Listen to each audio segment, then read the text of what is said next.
નમસ્કાર વિદ્યાર્થી મિત્રો, આજે આપણે સંરૂપણ વિશે અભ્યાસ કરીશું. તો સંરૂપણને ઇંગ્લિશમાં કન્ફોર્મેશન કહેવામાં આવે છે. તો આપણને ખ્યાલ છે કે આલ્કેન સંયોજન છે એની અંદર કાર્બન કાર્બન સિગ્મા બંધ આવેલો હોય છે. તો કાર્બન કાર્બન વચ્ચે જે બંધ છે એમાં બંને ઇલેક્ટ્રોનની ભાગીદારી હશે અને આપણે આગળ ઉપર અભ્યાસ કરી ગયા છીએ. માનો કે આપણે ઉદાહરણ લઈએ CH3 એટલે કે ઇથેનનું ઉદાહરણ લઈએ.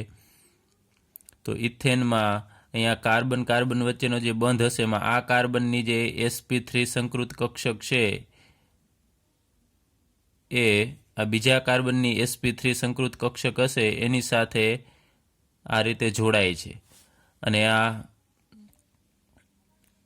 અક્ષ ઉપર જોડાય છે અને આપણે આંતરકેન્દ્રીય અક્ષ કહીએ છીએ. આ અક્ષને આંતરકેન્દ્રીય અક્ષ કે જેના ઉપર આ બંધ બને છે. તો આની સમમિતિ સમાન હોય છે. આપણે આગળ ઉપર ભણી ગયા છીએ કે ઉપલો ભાગ પ્લસ તો નીચેનો અહીંયા આખો ભાગ છે એ ટૂંકમાં સમાન હશે. પહેલાંની જેમ પાયબંધની જેમ ઉપર પ્લસ ને નીચે માઇનસ છે એ રીતે હોતું નથી. આખો બંધ અહીંયા સમમિતિ ધરાવે છે. આ અક્ષની આજુબાજુ સમાન તમે જુઓ છો ભાગ છે. હવે અહીંયા આપણે માનો કે આ રીતે દર્શાવી દઈએ. આ બધાને આપણે કક્ષકની રીતે દર્શાવતા નથી, એમને દર્શાવીએ છીએ CH3. તો આ બંધ છે એમાં 2 ઇલેક્ટ્રોન હશે. તો ઇલેક્ટ્રોનના અક્ષની આજુબાજુ અહીંયા આટલા એરિયામાં કોઈ પણ જગ્યાએ હશે. તો હવે આ જે ઇથેનના 2 જે કાર્બન છે એ એકબીજા ભ્રમણ કરી શકે છે. આ જે CH3 ને આ CH3 છે એ ભ્રમણ કરશે, કારણ કે વચ્ચે એકલ બંધ છે અને આંતરકેન્દ્રીય અક્ષ છે એમાં જે સિગ્મા બંધ છે એમાં ઇલેક્ટ્રોન છે આજુબાજુ એની ગોળ નળાકાર સમમિતિ હોય, એટલે કે આ પેનની જેમ ઇલેક્ટ્રોન છે એ આ રીતે કોઈ પણ આપણે અહીંયા અક્ષ ધારેલી છે એની આજુબાજુ એમ ઇલેક્ટ્રોન છે એ મૂવમેન્ટ કરતા હશે. તો આ રીતે એમ ભ્રમણ કરી શકે. આમ અક્ષ છે એ માનો કે આ આપણે CH3 છે એને એમનેમ રાખીએ અને આ બાજુનો CH3 છે ને આપણે ફેરવીએ તો ફરી શકશે, કારણ કે એ એક જ નળાકાર સમમિતિ ધરાવે છે અને સિંગલ બોન્ડ છે, એટલે આનું મુક્ત ભ્રમણ છે એ થઈ શકશે. આમ રોટેશન થઈ શકે, આ ફરી શકે છે. તો એ ભ્રમણ કરી શકે છે. એના કારણે જુદા જુદા બંધારણ છે આપણને ઇથેનના મળે. જુદી જુદી ગોઠવણી એના બંધ કોણ છે એમાં જે આપણે ભ્રમણ કોણની લેશું એ અલગ અલગ હોય. એવા જુદા જુદા અસંખ્ય આપણને એવા સમઘટકો મળે છે. તો અહીંયા સમઘટકો કઈ રીતે મળે છે?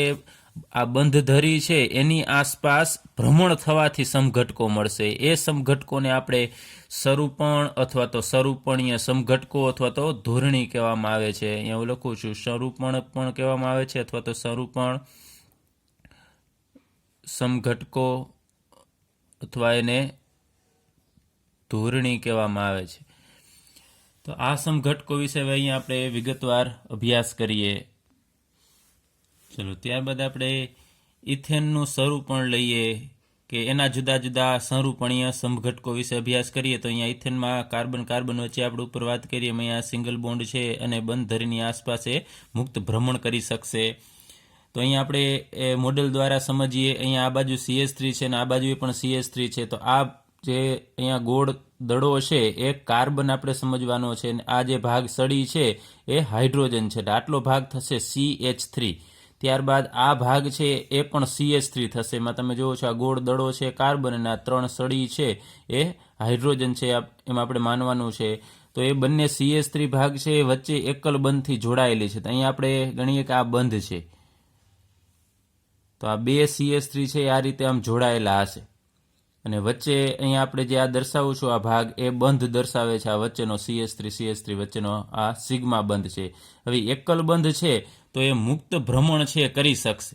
એટલે કે આ એક CH3 આપણે એમને રાખીએ, બીજા CH3 ને આપણે આમ ફેરવવું હોય તો ફરી શકશે, કારણ કે એકલ બંધ છે એટલે ફરી શકશે. જો દ્વિબંધ હોય તો ફરી શકે નહીં, કારણ કે તૂટે. આ મુક્ત રીતે ભ્રમણ છે કરી શકશે. તો આ મુક્ત રીતે ભ્રમણ થશે એના કારણે માનો કે અત્યારે મેં આમ રાખેલું છે, ત્યારબાદ આને આમ ફેરવું એટલે અલગ પ્રકારનો સમઘટક થશે, ગોઠવણી બદલી જશે. ફરીથી આમ રાખીએ તો અલગ પ્રકારની અવકાશમાં એની ગોઠવણી છે, એમાં જે ભ્રમણના કારણે ગોઠવણી છે બદલે છે. એટલે આવા અસંખ્ય સમઘટકો મળશે. આ રીતે જુદી જુદી ગોઠવણી થશે. એને આપણે વાત કરીએ એમ સરૂપણીય સમઘટકો અથવા તો ધોરણી કહેવામાં આવે છે. હવે એવા અસંખ્ય સમઘટકો મળશે. જેમ કે આપણે ઉદાહરણ લઈએ, અત્યારે આને આપણે સામેથી જોઈએ આ રીતે આ CH3 છે એની પાછળ બીજો CH3 છે હવે માનો કે પાછળના CH3 ને આપણે આમ ફેરવીએ છીએ કે આગળના CH3 ને તમે ફેરવો, તો અત્યારે આ એક સમઘટક છે, પછી બીજો હું આમ બદલાવું તો આ બીજા પ્રકારનો થશે, કારણ કે એમાં પાછળનો CH3 છે એ થોડો ભ્રમણ પામે છે. આ રીતે આમ તમે ફેરવતા જશો તો આવા અસંખ્ય સમઘટકો છે એ આપણને મળશે, કેમ કે એમાં વચ્ચે બંધકોણ થોડુંક તમે આમ ફેરવશો તો પણ એ અલગ પ્રકારનો સમઘટક થશે, એનાથી પણ થોડો આમ જો ફેરવવામાં આવે, પાછળ ભ્રમણ કરાવવામાં આવે તો અલગ પ્રકારનો સમઘટક મળશે. તો આવા આપણને અસંખ્ય સમઘટકો મળે છે આને આમ રોટેશન કરીશું તો. પરંતુ એમાં બહુ અગત્યના બે સમઘટકો છે, એના વિશે આપણે અહીંયા અભ્યાસ કરીએ. ચલો, બે અગત્યના સ્વરૂપણ, ગ્રસ્ત સ્વરૂપણ અને સાંતરિત સ્વરૂપણ. તો ગ્રસ્તને ઇંગ્લિશમાં ઇક્લિપ્સ્ડ કહેવામાં આવે છે અને સાંતરિતને સ્ટેગર્ડ કહેવામાં આવે છે. તો ગ્રસ્ત સ્વરૂપણ કેને કહેવાય એ આપણે આ મોડેલની મદદથી સમજીએ. તો ઇથેનમાં આ બે CH3 છે એ એક અહીંયા વચ્ચેના બંધથી અહીંયા જોડાયેલા છે. તો આપણે વાત કરીએ વચ્ચેના બંધથી એ મુક્ત ભ્રમણ છે એ કરી શકશે. તો આપણે વાત કરીએ આ ભ્રમણના કારણે તમને અસંખ્ય આવી ગોઠવણી મળે. અત્યારે આમ છે, હું થોડું બદલાવું તો એ અલગ પ્રકારનો સમઘટક થશે, અહીંયા પણ અલગ પ્રકારનો. તો એમાં બે અગત્યના છે, એમાં જ્યારે બે કાર્બન પરમાણુ એકબીજાની નજીક હોય તો અહીંયા આપણે એ રીતે ગોઠવણી જોવાની છે કે બે કાર્બન પરમાણુ ઉપર રહેલા હાઇડ્રોજન, આ બે હાઇડ્રોજન છે એ એકબીજાથી નજીક ક્યારે હશે. તો આપણે આને આમ જોઈએ છીએ આ રીતે. તો આની પાછળ પેલો ઢંકાઈ જાય છે, જોવો છો તમે, આપણે બરોબર સામેથી જોશું અને તો CH3 ની પાછળ પેલો CH3 છે એ ઢંકાઈ જાય છે, ત્યારે આ બે કાર્બન ઉપર રહેલા હાઇડ્રોજન છે એની વચ્ચેનું અંતર છે એ ઓછામાં ઓછું હશે. પછી જો આપણે આને આમ કહીને આમ રોટેશન કરાવીએ આમ આ રીતે, તો અહીંયા એની વચ્ચેનું અંતર છે વધી જશે. તમે સામેથી જોશો તો અંતર છે એ વધી જશે. આ બાજુએથી જોઈએ તો આપણને થોડો ખ્યાલ આવશે કે અંતર છે વધે છે. તો બે અગત્યના કે જ્યારે બે કાર્બન ઉપરના હાઇડ્રોજન પરમાણુ વચ્ચેનું અંતર ખૂબ જ ઓછું હોય તો આ રીતે ગોઠવાયેલા હશે. આની પાછળ જ બીજો આમ તમે જુઓ છો કે આની પાછળ જ આ હાઇડ્રોજન ગોઠવાય ત્યારે આ બંને હાઇડ્રોજન વચ્ચેનું અંતર છે એ ખૂબ જ ઓછું હશે. એટલે કે આપણે કહી શકાય બંને હાઇડ્રોજન છે એકબીજાથી વધુ નજીક હશે. ત્યારે આ પ્રકારનું જે આપણને સમઘટક મળશે, સ્વરૂપણ મળશે, એને આપણે ગ્રસ્ત સ્વરૂપણ કહેશું. ગ્રસ્ત એટલા માટે કે આપણને ઇક્લિપ્સ્ડ એટલે ગ્રહણ કહીએ છીએ, જેમ ચંદ્રગ્રહણ, સૂર્યગ્રહણ આવે છે એ જ રીતે અહીંયા આને આપણે ગ્રસ્ત એટલે કે ગ્રહણ કહેશું. ગ્રહણ એટલા માટે કે આ CH3 છે એની પાછળનો આ CH3 છે એ ઢંકાઈ જશે. તમે સામેથી બરોબર જોશો આને આમ તો ગ્રસ્ત સ્વરૂપણમાં એકદમ પાછળ જ એના બધા હાઇડ્રોજન ને કાર્બન ને આવેલા હોય છે, ઢંકાઈ જશે. તો આને આપણે ગ્રસ્ત કહેશું, પાછળનો ઢંકાઈ જાય છે, તો એ સ્વરૂપણને આપણે ગ્રસ્ત સ્વરૂપણ કહેશું. ત્યારબાદ સાંતરિત કેને કહેવામાં આવે છે? તો આપણે કહીએ કે આ રીતે આ ગ્રસ્તમાંથી આપણે નામ ફેરવીશું, આમ ફેરવતા જાઓ એટલે તમે જોવો છો પાછળના હાઇડ્રોજન જે ગ્રસ્ત હતા, ઢંકાયેલા હતા, હવે આ રીતે આમ પાછળ દેખાવા લાગશે. અને એક સમયે આમ તમે ફેરવતા જશો તો આ જે બે પાછળના હાઇડ્રોજન છે એની વચ્ચે આ હાઇડ્રોજન તમને દેખાશે. ખાસ જોજો, આ જે બે પાછળના હાઇડ્રોજન છે એની વચ્ચે આ હાઇડ્રોજન છે એ દેખાશે, બરોબર વચ્ચે મધ્યમાં. આ રીતે આમ રાખવું તો મધ્યમાં નથી, આમ રાખવું એટલે મધ્યમાં થશે. તો એ વખતે જ્યારે પાછળના બે હાઇડ્રોજનની વચ્ચે આ હાઇડ્રોજન આગળનો એક કાર્બનનો હાઇડ્રોજન છે આવશે ત્યારે એ બે હાઇડ્રોજન વચ્ચેનું અંતર છે એ મહત્તમ હશે. ચલો, આ રીતે હોય તો આમ તમે જોશો તો આ બે હાઇડ્રોજન તમે જોવો છો દૂર જતા રહેશે, ફરશે એના કારણે. તો આ જે સમઘટક આપણને મળશે, જે સ્વરૂપણ મળશે, એને આપણે સાંતરિત અથવા તો સ્ટેગર્ડ કહીએ છીએ. સ્ટેગર્ડ એટલે આ બેની વચ્ચે હાઇડ્રોજન અથવા કોઈ વસ્તુ રહેલી હોય ને સ્ટેગર્ડ કહેવામાં આવે છે. આ બેની વચ્ચે જે ખાડાવાળો ભાગ છે એની અંદર આ એની અથવા એની ઉપર અહીંયા વચ્ચે ગોઠવાયેલો ભાગ એને સાંતરિત અથવા તો સ્ટેગર્ડ કહેવામાં આવે છે. તો બે અગત્યના છે. તો બે કાર્બન પરના હાઇડ્રોજન એકબીજાની વધુ નજીક થઈ જાય ત્યારનો જે સમઘટક હશે એને આપણે ગ્રસ્ત સ્વરૂપણ કહેશું. અને બીજું સાંતરિત એટલે બે કાર્બન પરના હાઇડ્રોજન પરમાણુઓ એકબીજાથી બહુ દૂર હોય. પછી બે જ શક્યતા થશે. બહુ દૂર એટલે તમે આ રીતે આમ રાખશો પછી તમને એમ થાય કે માનો કે વધુ દૂર માટે ફરીથી આપણે આમ ફેરવીએ તો પછી આ બે હાઇડ્રોજન છે એ નજીક આવવા લાગશે. આમથી આમ તમે જુઓ છો કે આમ દૂર થશે, અત્યારે દૂર થઈ ગયા, પછી આમ કરશો તો પછી આ બે હાઇડ્રોજન છે એ નજીક આવી જશે અને આ હાઇડ્રોજન છે એ નજીક આવવા લાગશે. એટલે બે જ શક્યતા આપણને મળશે કે જ્યારે હાઇડ્રોજન પરમાણુ એકબીજાથી ખૂબ નજીક હોય અને ખૂબ દૂર હોય એવા બે અગત્યના આ સ્વરૂપણ છે. પછી એના સિવાયના વચ્ચેના કોઈ પણ સ્વરૂપણ અથવા સમઘટકો એને આપણે વિષમતલીય સ્વરૂપણ કહેશું. એટલે કે ગ્રસ્ત અને સાંત્રિત સિવાયના કોઈ પણ મધ્યવર્તી, માનો કે આ અત્યારે આપણે દર્શાવીએ છીએ સાંત્રિત છે, આ સાંત્રિત છે, પછી હું આને થોડોક આમ ક્રોસ કરી નાખું તો હવે આ સાંત્રિત ન કહેવાય, કારણ કે બરોબર વચ્ચે આવેલા નથી ને બે હાઇડ્રોજન વચ્ચેનું અંતર મહત્તમ નથી. પછી આ પણ વિષમતલીય અથવા એને ઇંગ્લિશમાં સ્ક્યુ કહેશું, સ્ક્યુ પ્રકારનો થશે, આ પણ સ્ક્યુ થશે. પરંતુ જ્યારે એકદમ પાછળ ઢંકાઈ જાય અને બંને હાઇડ્રોજન વચ્ચેનું અંતર છે એ ખૂબ નજીક થાય ત્યારના સ્વરૂપણને આપણે ગ્રસ્ત સ્વરૂપણ કહેશું. એટલે ગ્રસ્ત અને સાંત્રિત સિવાયના જે સમઘટકો છે એને આપણે વિષમતલીય સ્વરૂપણ કહીએ છીએ. હવે બીજું કે આ કોઈ પણ પ્રકારના સ્વરૂપણ લઈએ છીએ, આપણે સમઘટકો લઈએ છીએ, એની અંદર બંધકોણ અને બંધ લંબાઈ તો સમાન જ રહેશે. ખાસ આ અગત્યનું છે, બંધકોણ ને બંધ લંબાઈમાં ફેરફાર થતો નથી. કારણ કે તમે જુઓ છો આ બે હાઇડ્રોજન વચ્ચેનો બંધકોણ તમે લેશો તો 109.5 માનો કે છે તો એ બદલશે, તો આને આપણે ફેરવીએ છીએ તો કાંઈ એ બંધકોણ બદલતો નથી. એ જ રીતે પાછળના હાઇડ્રોજન અને કાર્બન વચ્ચેનો કે કોઈ પણ આ બંધકોણ છે કે બંધ લંબાઈ છે એમાં કોઈ પણ પ્રકારનો ફેરફાર થતો નથી, માત્ર એનું રોટેશન થાય છે. એટલે બંધ લંબાઈ કે બંધકોણ છે એમાં કોઈ પણ પ્રકારનો ફેરફાર થશે નહીં, બધામાં સમાન જ હશે. ચલો હવે અહીંયા આપણે જે આ સ્વરૂપણનો અભ્યાસ કરેલો એને આપણે કાગળ ઉપર દર્શાવવું હોય, આ તો મેં અહીંયા 3 ડાયમેન્શનલી દર્શાવેલું છે, આપણી પાસે આ મોડેલ છે, પરંતુ હવે આપણે બુકમાં દર્શાવવું હોય તો કઈ રીતે દર્શાવવું આ ગ્રસ્ત સ્વરૂપણ અને સાંત્રિત સ્વરૂપણ? તો એના માટે પ્રોજેક્શન એટલે કે નિરૂપણ છે એ બે પ્રકારના આપણે અહીંયા જોઈએ, એક સોહોર્સ પ્રક્ષેપણ અને બીજું એક આગળ ઉપર અભ્યાસ કરીશું ન્યુમેન પ્રક્ષેપણ. એ કાગળ ઉપર કઈ રીતે આ ગ્રસ્ત અને સાંત્રિત છે સ્વરૂપણ દર્શાવવા એના વિશે માહિતી આપે છે.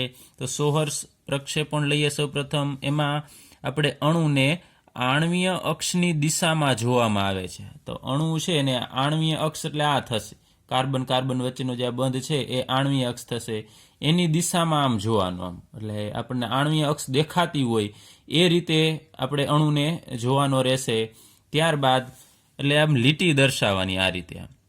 હવે એ લીટી છે એનો અહીંયા ઉપરનો છેડો છે એ સહેજ આમ સીધી લીટી નથી કરવાની, એમાં આ ઉપરનો છેડો થશે.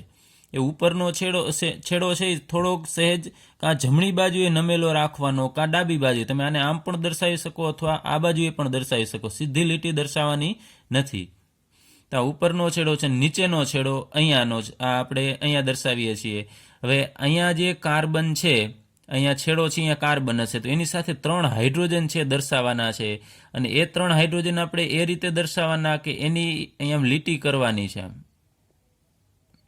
ચલો લીટી કરીએ છીએ, અને લીટી એ રીતની કરવાની છે કે એની વચ્ચેનો બંધકોણ છે એ 120 ડિગ્રીનો રહેશે. ચલો આ બંધકોણ છે એ 120, એટલે કે આ બધા જ બંધકોણ 120 થશે, આ 3 બંધકોણ.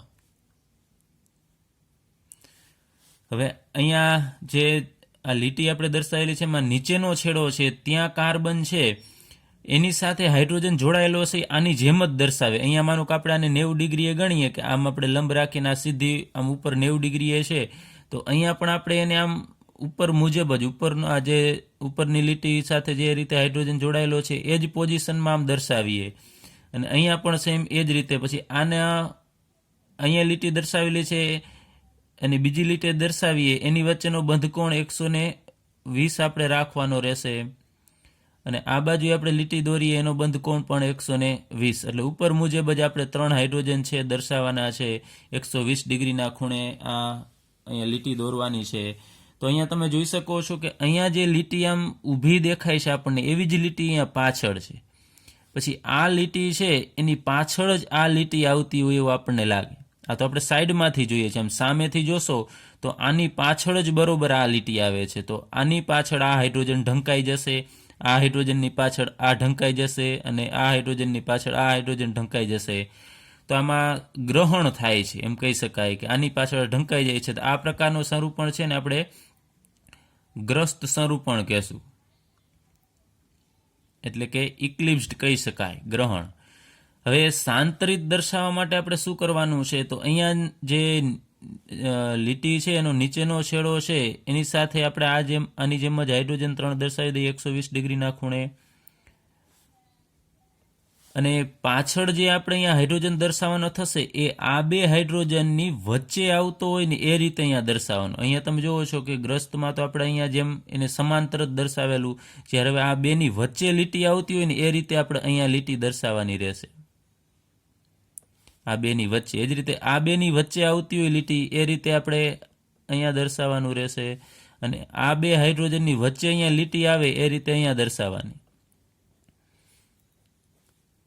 પરંતુ યાદ રાખજો, બંધકોણ તો 120 ડિગ્રીનો જ હોવો જોઈએ. આપણે આગળ પર વાત કરેલી કે બંધકોણ છે અને બંધ લંબાઈ સમાન રહેશે, પરંતુ આ બંધ લંબાઈ જે ખાસ યાદ રાખજો 120 ડિગ્રી એટલી બંધકોણ નથી. માત્ર આપણે સોહર્સ પ્રક્ષેપણ દર્શાવવા માટે જે આપણે આકૃતિ દોરીએ છીએ એમાં આ એચ, આ બે લીટી વચ્ચેનો બંધકોણ 120 ડિગ્રી હોય છે. બાકી હકીકતમાં અણુમાં આની વચ્ચેનો HCH બંધકોણ 120 નો હોતો નથી, એ તો 109.5 હશે, પરંતુ આ આપણે આકૃતિ દોરીએ છીએ એમાં બંધકોણ આટલો રાખવાનો છે. તો આ જે આપણે સંરૂપણ દોરેલું એ સાંતરિત અથવા તો એને સ્ટેગર્ડ કહીએ છીએ, સાંતરિત અથવા તો સ્ટેગર્ડ.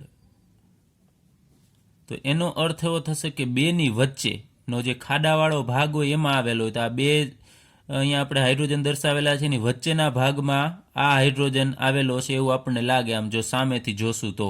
આ તો સાઈડમાંથી આપણે અહીંયા જોઈએ તો આવી આકૃતિ આપણને દેખાશે.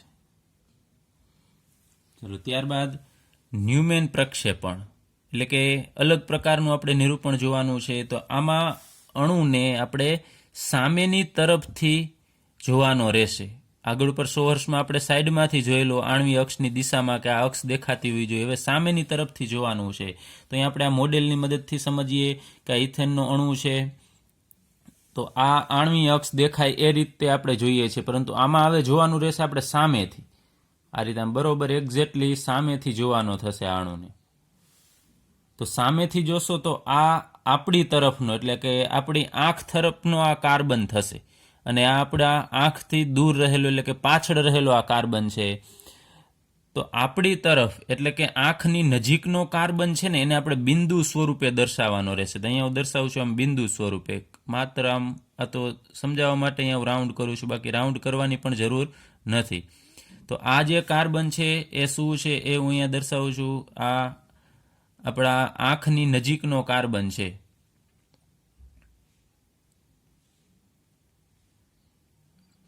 ચલો, ત્યારબાદ એ આંખની નજીકનો કાર્બન છે એની સાથે 3 જોડાયેલા હાઇડ્રોજન છે. તમે અહીંયા એક જેટલી સામેથી જોશો તો આની વચ્ચેનો બંધકોણ છે 120 ડિગ્રીનો થશે. એટલે કે અહીંયા આપણે દર્શાવવા માટે તમારે આ રીતે દર્શાવવાનું રહેશે.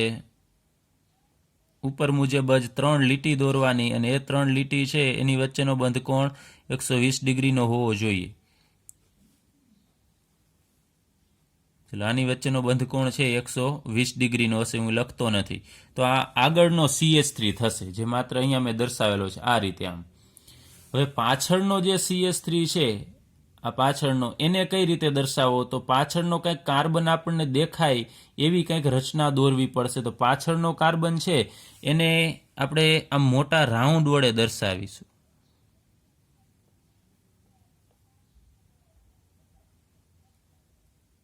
ચલો, મોટો આ મેં રાઉન્ડ કરેલો છે, આ દૂરનો કાર્બન છે. તો દૂરના કાર્બનને વર્તુળ વડે દર્શાવવાનો છે, એટલે ખ્યાલ આવે પાછળ છે કાર્બન બીજો. હવે અહીંયા આપણે સૌપ્રથમ આ રીતે દર્શાવવું છે કે આ હાઇડ્રોજન જે આગળના કાર્બન સાથે જોડાયેલો હાઇડ્રોજન છે એની પાછળ જ અહીંયા બીજો હાઇડ્રોજન એક્ઝેટ આવેલો છે, એટલે કે આપણે ગ્રસ્ત સ્વરૂપણ દર્શાવવું છે. તો ગ્રસ્તમાં તમે જોશો તો આગળનો CH3 દેખાય, પાછળનો CH3 દેખાશે જ નહીં, કારણ કે બધું ઢંકાઈ જશે. પણ છતાં પણ આપણને ખ્યાલ આવે થોડો કે પાછળ બીજો હાઇડ્રોજન છે, એટલા માટે અહીંયા થોડીક લીટી છે આમ ક્રોસમાં રાખવાની થશે, અને અહીંયા હાઇડ્રોજન આપણે દર્શાવીશું. બાકી હકીકતમાં તો એ એક્ઝેક્ટ પાછળ જ આવે, એટલે આમ તો આપણે દર્શાવી ન શકાય પાછળ જ એક્ઝેક્ટ હોય તો, પરંતુ આપણને ખ્યાલ આવે કે પાછળ એ હાઇડ્રોજન છે, એટલે આમ થોડીક આની બાજુમાં લીટી કરીને પાછળ હાઇડ્રોજન દર્શાવો. એ જ રીતે આની પાછળ જ એક્ઝેક્ટ હાઇડ્રોજન રહેલો હોય એને આપણે આ રીતે લીટી કરીને અહીંયા દર્શાવવાનો, અને અહીંયા લીટી કરી અને એના પાછળનો હાઇડ્રોજન દર્શાવવાનો. એટલે આ આગળનો CH3 અને રાઉન્ડ કરીને આપણે દર્શાવેલો છે પાછળનો CH3 છે. તો આ હાઇડ્રોજનની પાછળ જ એક્ઝેક્ટ આ હાઇડ્રોજન આવેલો છે. આ બંને હાઇડ્રોજન વચ્ચેનું અંતર ખૂબ નજીક હશે, તો આને આપણે ગ્રસ્ત કહેશું, અથવા તો આપણે એને ઇક્લિપ્સ્ડ કહેશું. ચલો, ઇક્લિપ્સ્ડ એટલે ગ્રહણ થશે, આની પાછળ જ બીજો ઢંકાઈ જાય છે. ચાલો, હવે એના પછી આપણે બીજો સાંત્રિત દોરીએ. તો સાંત્રિત માટે સેમ આ જ રીતે આગળનો જે કાર્બન છે એને આપણે આમ બિંદુ સ્વરૂપે દર્શાવવાનો રહેશે, અને એની સાથે આપણે 3 હાઇડ્રોજન છે એ આ રીતે દર્શાવવાના. 3 લીટી વચ્ચેનો બંધ કોણ છે 120 ડિગ્રીનો હોવો જોઈએ. ચલો, પાછળનો જે કાર્બન છે એને આપણે આમ રાઉન્ડ કરી, વર્તુળ કરી અને દર્શાવીશું. હવે સાંત્રિત એટલે આ 2 હાઇડ્રોજન છે જે આગળના, એની વચ્ચે પાછળનો હાઇડ્રોજન છે આમ દેખાવો જોઈએ આમ.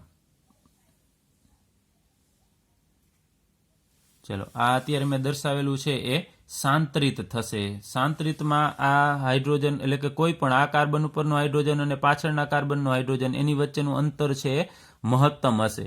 તો આપણે સામેથી આમ જોઈએ છીએ ત્યારે આગળના 2 હાઇડ્રોજનની વચ્ચે પાછળનો કાર્બનનો હાઇડ્રોજન આવશે, એટલે બરોબર એક્ઝેક્ટ વચ્ચે.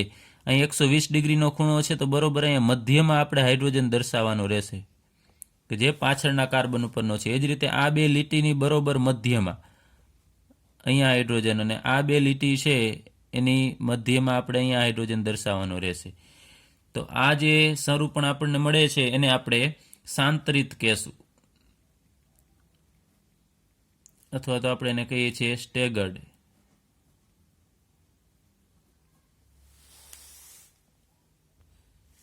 હવે આમાં જે તમે લીટી દર્શાવો છે ટૂંકી લીટી દર્શાવવાની, કારણ કે અહીંયા તો કાર્બન છે એટલે માત્ર આટલી જ લીટી દર્શાવવાની થશે, અને આગળના કાર્બન સાથે જોડાયેલા હાઇડ્રોજનની લીટી છે એ લાંબી રાખવાની થશે. હવે અહીંયા એક આપણને ખૂણો મળે છે, એક આ હાઇડ્રોજન અને આ હાઇડ્રોજન વચ્ચેનો આ એક ખૂણો હશે, એને આપણે ભ્રમણ કોણ કહેશું. ભ્રમણ થાય છે, 2 CH3 છે એનું ભ્રમણ થાય છે અને ખૂણો રચાય છે, ને આપણે ભ્રમણ કોણ, અથવા તો આપણે એને બીજું નામ આપીશું મરોડી કોણ, એટલે મરોડ થાય છે આમાં, અને અથવા તો દ્વિતલ કોણ. એટલે આટલા નામ છે. અહીંયા જે ખૂણો રચાશે એનો ભ્રમણ કોણ અથવા મરોડી કોણ અથવા તો દ્વિતલ કોણ. હવે સ્ટેગર્ડ એટલે કે સાંત્રિતમાં આ બંધકોણ છે અહીંયા, એટલે કે ભ્રમણ કોણ છે સાંત્રિતમાં એ અહીંયા 60 ડિગ્રીનો હશે. જ્યારે અહીંયા આ ભ્રમણ કોણ છે તમે આમ ગણશો તો આ 2 હાઇડ્રોજન છે એની વચ્ચેનો આમ ગણો તો 0 થશે, પરંતુ આ હાઇડ્રોજનથી આ હાઇડ્રોજન વચ્ચેનો ગણો તો 120, પરંતુ આપણે આનો જ ગણવાનો થશે, એ અહીંયા 0 હોય, એટલે કે ભ્રમણ કોણ અહીંયા શૂન્ય ગણાય. સાંત્રિતમાં કેટલો થશે 60. પછી હવે માનો તમે એનાથી ઓછું કરો, 59, 55, 50 કે એટલો કોઈ પણ બંધકોણ રાખી અને એનું સ્વરૂપણ દોરશો તો એ વચ્ચેના બધા સ્વરૂપણ થશે. એને આપણે આગળ ઉપર વાત કરી એમ સ્ક્યુ કહેવામાં આવે છે, અથવા તો વિષમતલીય સ્વરૂપણ કહેશું. એટલે 60 ડિગ્રી હોય તો સાંતરિત થશે. ત્યારબાદ સ્વરૂપણોની સાપેક્ષ સ્થાયીતા વિશે અભ્યાસ કરીએ. તો 2 અગત્યના ચરમ સ્વરૂપણો ગ્રસ્ત અને સાંત્રિત, એમાંથી કોણ વધુ સ્થાયી છે અને કોણ ઓછું સ્થાયી છે. તો ગ્રસ્તમાં અહીં આપણે આ સોહર્સ પ્રક્ષેપ સૂત્ર પ્રમાણે એની આકૃતિ છે દર્શાવેલી છે. ઇથેનનું અહીં આપણે ઉદાહરણ લીધેલું છે. એમાં તમે જુઓ છો કે આ બંને હાઇડ્રોજન છે એકબીજાની નજીક, અહીંયા કોઈ પણ હાઇડ્રોજન લેવાના એવું નહીં, આ જ કોઈ પણ હાઇડ્રોજન છે એકબીજાની નજીક હશે. અને સાંતરિતમાં એટલે કે સ્ટેગર્ડમાં આ હાઇડ્રોજન અને આ હાઇડ્રોજન એકબીજાથી દૂર હશે. એ જ રીતે આ હાઇડ્રોજન અને આ હાઇડ્રોજન દૂર હશે. હવે તમને આકૃતિમાં એમ લાગશે કે નજીક છે, પણ હકીકતમાં એ દૂર જ હોય. આનું ઉદાહરણ લઈને તમે જોઈ શકો છો, આ હાઇડ્રોજન અને આ હાઇડ્રોજન એ માનો કે આમ ભ્રમણ પામે છે, આ રીતે આમ ભ્રમણ પામશે તો આપણને સાંત્રિત મળે છે. તો હવે અહીંયા અંતર છે, આ અંતર તમે જુઓ છો એ ઓછું છે, અને અહીંયા અંતર છે વધારે છે. તો અહીંયા CH સાંત્રિત વિશે આપણે વાત કરીએ તો અહીંયા CH બંધ, કાર્બન અને હાઇડ્રોજન એની વચ્ચે જે ઇલેક્ટ્રોન હશે ત્યાં ઇલેક્ટ્રોન વાદળ હશે, એટલે કે ઇલેક્ટ્રોન હોય છે. અહીંયા આણ્વીય કક્ષક હશે. તો અહીંયા પણ એ જ રીતે આ પરમાણુ અહીંયા સિગ્મા બંધ બનેલો હશે, અહીંયા ઇલેક્ટ્રોન આટલા એરિયામાં હશે, તો અહીંયા ઇલેક્ટ્રોન હોય છે એટલે કે આ બંધમાં ઇલેક્ટ્રોન છે, તો ઇલેક્ટ્રોન વચ્ચેનું અહીંયા અપાકર્ષણ કેવું થશે એ આપણે જોવાનું છે. અહીંયા અંતર છે એ મહત્તમ છે,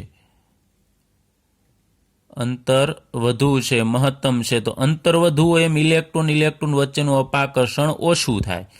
તો આપણે લઈએ શાંત રીતમાં CH બંધના ઇલેક્ટ્રોન વાદળ છે એ મહત્તમ અંતરે આવેલા હોય છે. આ CH બંધ, આ કાર્બનનો CH બંધ અને આ કાર્બનનો CH બંધ, એના વાદળ મહત્તમ અંતરે આવેલા છે, એટલે કે બંધ છે એ દૂર હોય છે. તો અંતર વધી જાય, મહત્તમ અંતરે હોય તો અપાકર્ષણ ઘટે, કારણ કે ઇલેક્ટ્રોન વચ્ચેનું અપાકર્ષણ છે એ અંતર વધવાથી અપાકર્ષણ ઘટે છે. હવે અપાકર્ષણ ઘટે તો એની ઉર્જા ઘટે, અને ઉર્જા ઘટે તો એ અણુ છે એ સ્થાયી થશે, એટલે કે એની સ્થાયીતા વધે. ખાસ યાદ રાખજો, જો અપાકર્ષણ વધારે હોય તો એ અપાકર્ષણને દૂર કરવા માટે અણુને વધારે ઉર્જાની જરૂર પડશે અને અણુ છે એ અસ્થાયી બનશે. પરંતુ અહીંયા અપાકર્ષણ ઓછું છે એટલે ઉર્જા એની ઘટે, અને ઉર્જા ઘટે એટલે સ્થાયીતા વધે.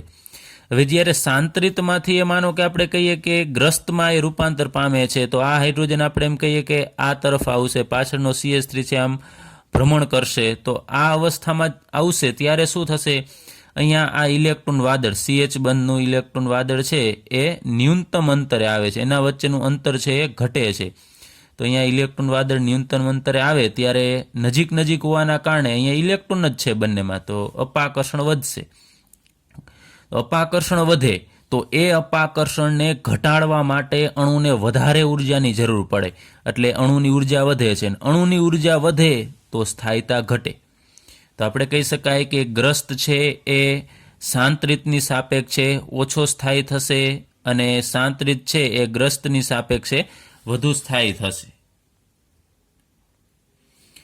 તો અહીંયા તમે જુઓ છો આ સ્વરૂપણો છે એમાં આ ઇલેક્ટ્રોન વાદળ છે એની વચ્ચે એની વચ્ચે જે અપાકર્ષણ થાય છે એ અપાકર્ષણના કારણે એની સ્થાયીતામાં ફેરફાર થાય છે. અહીંયા અપાકર્ષણ વધુ છે તો સ્થાયીતા ઓછી, ને અહીંયા અપાકર્ષણ ઓછું છે તો સ્થાયીતા વધુ. તો એ જે અપાકર્ષણની જે સ્થાયીતાને અસર કરે છે ને આપણે મરોડી વિકૃતિ કહેશું, મરોડી વિકૃતિ.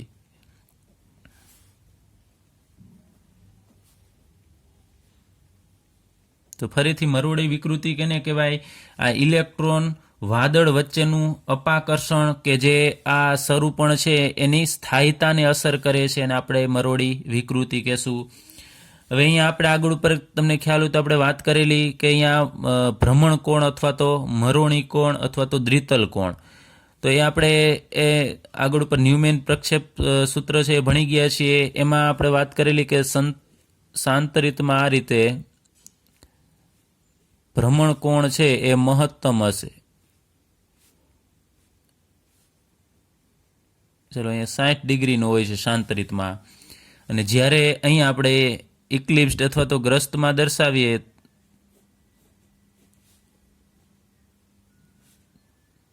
તો અહીંયા ભ્રમણ કોણ છે એ ન્યૂનતમ હશે. આ ભ્રમણ કોણ અથવા તો આને મરોડી કોણ પણ કહેવામાં આવે છે. તો અહીંયા મહત્તમ છે અને અહીંયા મરોડી કોણ અથવા તો ભ્રમણ કોણ છે ન્યૂનતમ છે, એટલે આપણે લેવાનું થશે આગળના કાર્બનનો CH બંધ અને પાછળના કાર્બનનો CH બંધ એની વચ્ચેનું અહીંયા અંતર, એને આપણે ભ્રમણ કોણ કહેશું. તો અહીંયા આપણે લખીએ ભ્રમણ કોણ અથવા મરોડી કોણ અહીંયા ન્યૂનતમ હોય, જ્યારે અહીંયા શાંતરિતમાં મરોડી કોણ છે એ મહત્તમ હશે. તો અહીંયા દૂર હાઇડ્રોજન છે તો તમે જુઓ છો કે અપાકર્ષણ છે અહીંયા ઓછું હશે એટલે સ્થાયીતા વધારે હશે. તો અહીંયા આપણે કહી શકાય કે મરોડી વિકૃતિ છે એ અહીંયા ન્યૂનતમ હશે, અને અહીંયા અપાકર્ષણ વધુ છે તો મરોડી વિકૃતિ છે એ વધુ હશે. તો અહીંયા આપણે લખીએ મહત્તમ, એટલે કે આપણે કહી શકીએ જેમાં સ્થાયીતા ઓછી હોય અથવા અણુ અસ્થાયી બને એમાં વિકૃતિ વધારે હોય, અને જે અણુ સ્થાયી હોય એની અંદર મરોડી વિકૃતિ છે ઓછી હશે. અને બીજી રીતે કે જેમાં મરોડી કોણ છે ન્યૂનતમ હોય, ઓછો મરોડી કોણ હોય તો અહીંયા અપાકર્ષણ વધુ હોય તો એમાં વિકૃતિ છે એ વધારે હશે, અને જેમાં મરોડી કોણ મહત્તમ હશે તો અપાકર્ષણ ઓછું હશે, તો મરોડી વિકૃતિ છે ન્યૂનતમ હશે. તો આપણે કહી શકાય જેમાં મરોડી કોણ ન્યૂનતમ હોય અથવા તો મરોડી વિકૃતિ મહત્તમ હોય એ ઓછો સ્થાયી હોય, અને જેમાં મરોડી વિકૃતિ ન્યૂનતમ હોય અને મરોડી કોણ છે મહત્તમ હોય એ વધુ સ્થાયી થશે. તો અહીં આપણે આવી રીતે તમને તફાવત પણ પૂછી શકીએ કે ગ્રસ્ત અને સાંત્રિત વચ્ચેનો તફાવત, તો તમે આ રીતેના વિરુદ્ધ પોઈન્ટ છે એ લખી શકો. હવે તમે જુઓ છો કે સાંત્રિત અવસ્થામાં માનો કે કોઈ પણ સંયોજન છે ને એ ગ્રસ્તમાં ફેરવાય છે તો એને આમ મૂવમેન્ટ કરવું પડશે, ભ્રમણ કરવું પડશે, ને એ સાંત્રિતમાંથી જ્યારે ગ્રસ્તમાં જશે ત્યારે અહીંયા અપાકર્ષણ છે વધવા લાગશે, તો ઉર્જાની વધારે જરૂર પડશે. તો આપણે કહી શકાય કે આ ભ્રમણ છે એકદમ મુક્ત હશે નહીં, કારણ કે અપાકર્ષણ થાય છે તો અમુક ઉર્જાની જરૂર પડે. તો અહીંયા ગ્રસ્ત અને સાંત્રિત બંને વચ્ચે જે ઉર્જાનો તફાવત છે એ 12.5 કિલો જૂલ પ્રતિ મોલ જેટલો છે. એટલે આપણને પૂછે કે ગ્રસ્ત અને સાંત્રિત વચ્ચે સરૂપણ વચ્ચે ઉર્જાનો તફાવત કેટલો, તો 12.5 કિલો જૂલ પ્રતિ મોલ. તો આટલી ઉર્જાની જરૂર પડે ને આમાંથી આમાં કન્વર્ટ થવા માટે. પરંતુ આટલી ઉર્જા તો એમને પણ મેળવી લેશે કે જ્યારે અણુ વચ્ચે અથડામણ થશે, આંતરાણવીય આપણે કહી શકાય કે સંઘાત થાય ત્યારે, અથવા ગતિ ઉર્જા દરમિયાન પણ આટલી ઉર્જા તો મેળવી લેશે. એટલે સાંત્રિતમાંથી ગ્રસ્તમાં કન્વર્ટ થઈ શકશે, કારણ કે એ દરમિયાન એટલી ઉર્જા તો એમને મેળવી લેશે. ત્યારબાદ એક બીજી વસ્તુ અગત્યની છે કે આ ગ્રસ્ત અને સાંત્રિત એને આપણે અલગ પાડી શકતા નથી, પ્રાયોગિક રીતે એને અલગ પાડી શકતા નથી કે સાંત્રિત છે એને આપણે અલગ પાત્રની અંદર ભરી દઈએ અને ગ્રસ્તવાળાને અલગ પાત્રની અંદર. તો એને અલગ પાડવા પ્રાયોગિક રીતે શક્ય નથી.